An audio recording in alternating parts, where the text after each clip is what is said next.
মা আপা রাস্তায় কষ্ট হয় নাই তো? কিন্তু মা বুড়ি কই? বুড়িকে দিয়ে কি করবি? বুড়ি তো আসে নাই। আসে না মানে? ওই আসছে, ও আসলো না, ফোন কর না তো বল। হ্যাঁ বল। বুড়িতে কোথায়? বাসায়। তুই এখনো বের হসনি? সবাই তোর জন্য ওয়েট করছে। ব্যাগ গুছাচ্ছি। তাড়াতাড়ি আয়, কেউ একজন বিদেশ থেকে এসেই তোর খোঁজ করছে। এসব উল্টোপাল্টা কথা আমাকে একদম বলবি না। আচ্ছা ফোন রাখি।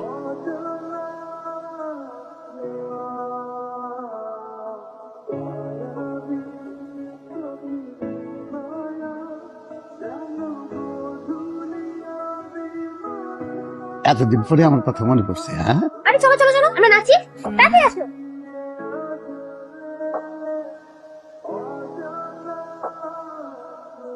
দাদা তোমার জন্য।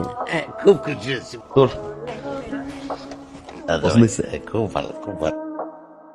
মনে হচ্ছে কেন 5টা বছর আমি ওকে দেখিনি, কাছে আসতেই সব এলোমেলো হয়ে যাচ্ছে। ভয় হচ্ছে কেন?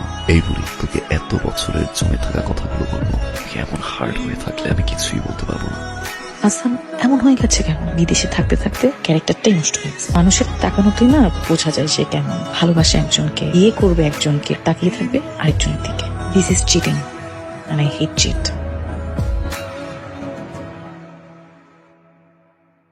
এখানে পুরো বাড়ি খুঁজলাম আমি, আর তোর জন্য। বেশি একটা দামি না, কিন্তু আমার কাছে অনেক মূল্যবান। প্রতিটা সকাল, প্রতিটা রাত তোর উপর দিয়েছিলাম। অনেক মূল্যবান একটা জিনিস আমার স্থির তোর। কি বলছিস সব? মনে হচ্ছে ভাজা মাছ উল্টে খেতে জানে না। দিদি কিছু বলবি না?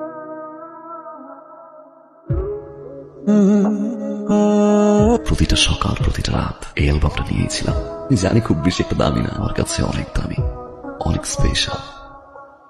কিরে বুড়ি তুইছিস কেন? মা একটু কেটে একদম ভাষায় ফেলছে। তোর তো ছোটবেলায় মা মারা যাওয়ার সময় এত কাঁদতে দেখি নাই। কেন কাঁদতেছিস বল, মামকে বল।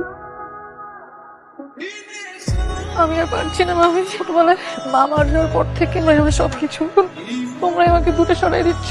কি বলতেছিস তুই এসব? তুই তো দূরে দূরে থাকিস, চাকরি বাকরি নিয়ে ব্যস্ত থাকিস। কাঁদে না মা, লক্ষ্মী না। এই ওরা ওইখানে একলা কি করিস? আর এই মেয়েটা এখানে ছাদে একা, ওরে নিয়ে ঘুরতে যা। যা মা, ওদের সাথে ঘুরে আয়। মানুষ নিজেকে খুব একা মনে করে, কিন্তু আসলে সে একা থাকে না। তার মনের ভিতরে কেউ না কেউ ঘুরে বেড়ায়। তেমনই তুই সবসময় মনের ভিতরে ঘুরে বেড়াই। এসব ইমোশনাল কথাবার্তা আমাকে বলবি না। আমি বিদেশ থেকে আসলাম, তুই খুশি হস না? কেন খুশি হব? কোনো কারণ আছে খুশি হওয়ার? তুই আমাকে একটা কারণ দেখ। তুই আসছিস, আমি খুশি হব। তুই যাকে ভালোবাসিস, তুই যার জন্য আসছিস, তাকে গিয়ে এসব ইমোশনাল কথাবার্তা বল। লিলি আয় মা, তোর মা এবারের মেয়ে। তোর মার এ বাড়ি থেকে যা প্রাপ্য সবটুকু তুই পাবি। ভাবি তুই কি এখনই ওরা সবকিছু বুঝাই দিচ্ছ নাকি? বাবা বেঁচে আছে, আমি আছি, মতামত দিবা না? আমার যা বলার আমি তো বলে দিছি। দিল্লির বাড়ি ঘর করার জন্য যা যা লাগে সব আমি ব্যবস্থা করব। মেয়েদের কি মামা বাড়ির পরিচয় দিয়ে হয়? হাসানের বাবা চলে যাওয়ার আগে আমাকে একটা দায়িত্ব দিয়ে গিয়েছিল, আমি সেটা পালন করতে চাই। আচ্ছা, আমার মনে হয় লিলি অনেক ম্যাচিওর, ওর সিদ্ধান্তই নেই। মা আপনি নিশ্চিন্তে থাকুন। আমার মায়ের কোনো কিছুর জন্যই আমি অন্তত আপনাদের উপর কখনোই চাপ দিব না। আমি শুধু চাই আমরা সবাই মিলেমিশে ভালোভাবে থাকতে। লিলির মা আপনার মারা যাওয়া একমাত্র বোন। সেক্ষেত্রে আমার মনে হয় যে লিলির প্রতি সবারই, শুধু আপনার একান্ত, টুকু পরিমাণে মায়া স্নেহ দেখতে থাকা উচিত। জায়গাটা আপনি রেখে দেন মা, আমার ভাগের জায়গাটুকু আমি লিলিকে দিতে চাই। তুই কেন করবি? তোর কোনো কিছু আমার দরকার নাই।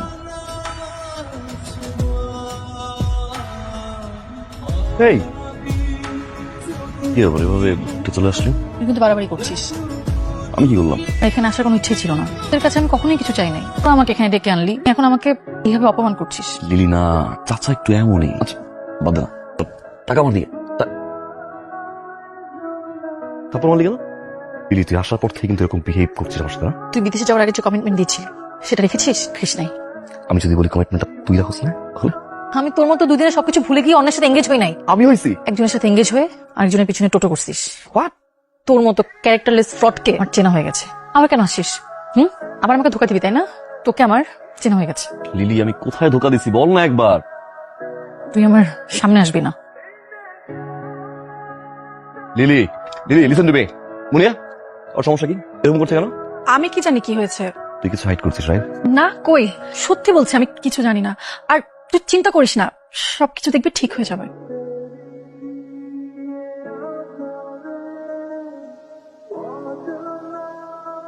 এই হাসান, এই বাবা টাকা দিয়েছে শপিং করার জন্য। চল চল লিলি লিলি আয় আয় তাড়াতাড়ি গাড়িতে ওঠ। তুই হাসানের সাথে বাইকে আয়।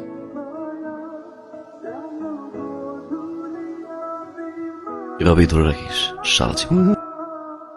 সবাই বাসায় গেল, তুই আমাকে এখানে নিয়ে আসছিস কেন? কি এটা? খোলা। আমি এটা নিতে পারবো না। ছোটবেলায় একবার চুরি ভেঙেছিল, অনেক কান্নাকাটি করেছে, সেদিন গিয়ে নিতে পারিনি। আসছিলাম সোফা দেওয়া না।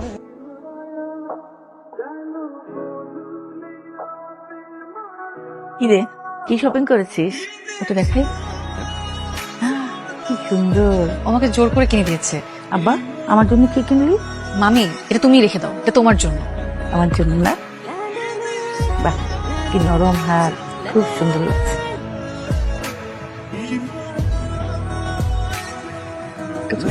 খুব ঠিক কাজ করছিস। আমার একটা বন্ধু দরকার, তুই লিলিকে বিয়ে কর। আমার কেন জানি মনে হচ্ছে লিলি আমার খুব ভালো বন্ধু হবে।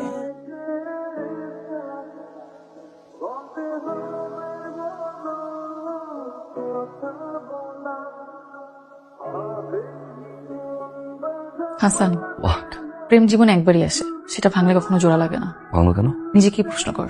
আমি জানি না, জব থিসিস হুট করে খুব প্রেশার চলে আসে আমার উপরে, কন্ট্যাক্ট করতে পারিনি। তুই তো কন্ট্যাক্ট করতে পারতি ভাই।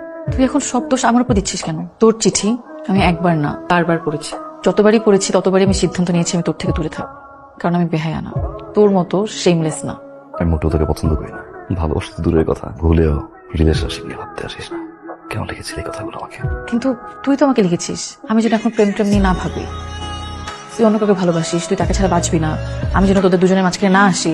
আমি তো শুধু এটাই চেয়েছি যে তুই ভালো থাক, তোরা ভালো থাক। এই জন্য আমি কখনো বাড়িও আসিনি, নিজের বলতে কোনো কিছুই দাবি করতে এখানে আসিনি। তুই পাগল, মাথা নষ্ট হয়ে গেছে তোর? হ্যাঁ, আমার মাথা নষ্ট হয়ে গেছে এটা দেখে যে তুই যাকে ভালোবাসিস তুই তাকে বিয়ে করিস না, উল্টো তুই আমাকে প্রপোজ করছিস। মানে? তোর না ফুলি ক্যারেক্টারের সমস্যা আছে। এটা নেই, এটা আমি তোর জন্য কিনেছিলাম, রাইট? তুই যাকে ভালোবাসিস তুই তাকে এটা গিফট কর। আমাকে গিফট করছিস কেন? সবাই তো আমাকে দুষছে, আমি নাকি তোকে পটিয়ে দামি জিনিস উপহার নিচ্ছি। শোন না, কোথাও ভুল হচ্ছে। খবরদার আমাকে বুড়ি বলবি না। ওকে ফাইন, অ্যাটলিস্ট মায়ের কথা ভাব না প্লিজ। মা পড়ে দিস, রাইট? দিদি, বাড়িতে অনেক মানুষ, আমি চাই না কোনো ঝামেলা হোক। আমি চলে গেলে যদি সবকিছু ঠিকঠাক হয়ে যায় তাহলে আমি চলে যাচ্ছি। তুই কেন যাবি? বাড়িটা তো তোর, একেবারে থাকলে সামনাসামনি দেখা হবে, তাই তো? কষ্ট লাগবে, আমি চাই না তুই কোনোভাবেই কষ্ট পাস।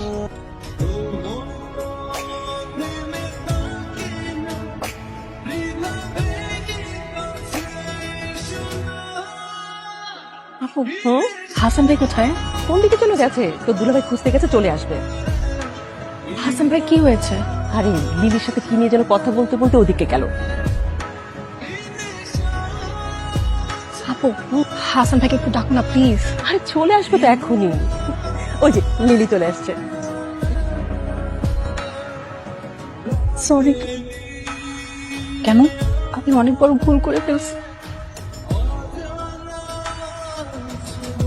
লিলি, তুই আমাকে মাফ করে দে, আমি অনেক বড় অন্যায় করে ফেলছি রে তোর সাথে।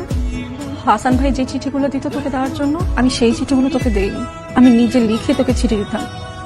আর তুই যে চিঠিটা আমাকে দিয়েছিলি হাসান ভাইকে দেওয়ার জন্য, আমি সেটা তাকে দেইনি, ওইটাও আমি নিজের হাতে লিখে দিয়েছিলাম। এই বলি, আমি চলে যাচ্ছি, কিন্তু তোর দেওয়া অ্যালবামে ভরা আমাদের স্মৃতিগুলো নিয়ে যাচ্ছি। তোকে একটা কথা বলেছিলাম, আশা করি চিঠিতে কথার উত্তরটা দিবি। চিঠিতে লিখলে আমি বারবার তোর ভালোবাসি কথাটা পড়তে পারবো, মনে হবে তুই আমার কাছেই আছিস, পাশেই আছিস। একটা কথা মনে রাখবি, তুই আমারই, তোরই হাসান। হাসু, আমি তোকে অনেক ভালোবাসি, অনেক অনেক অনেক ভালোবাসি। এই চিঠি আমাদের ভালোবাসার দলিল হয়ে থাকবে। আমি তোর জন্য সারা জীবন অপেক্ষা করব। তোর বুড়ি। তুই এটা কি করলি মুনিয়া?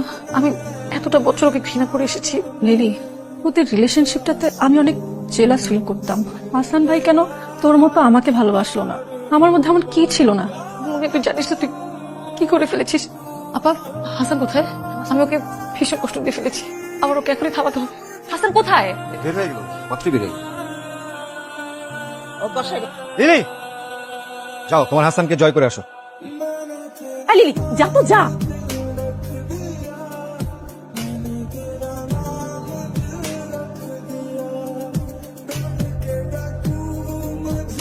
আমাকে বিয়ে করবি?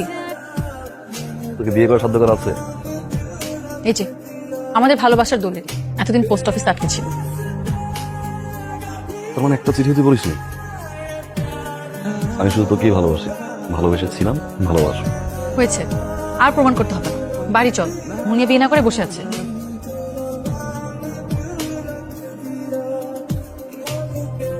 তুই যেন কখনো হাত থেকে না খোলা।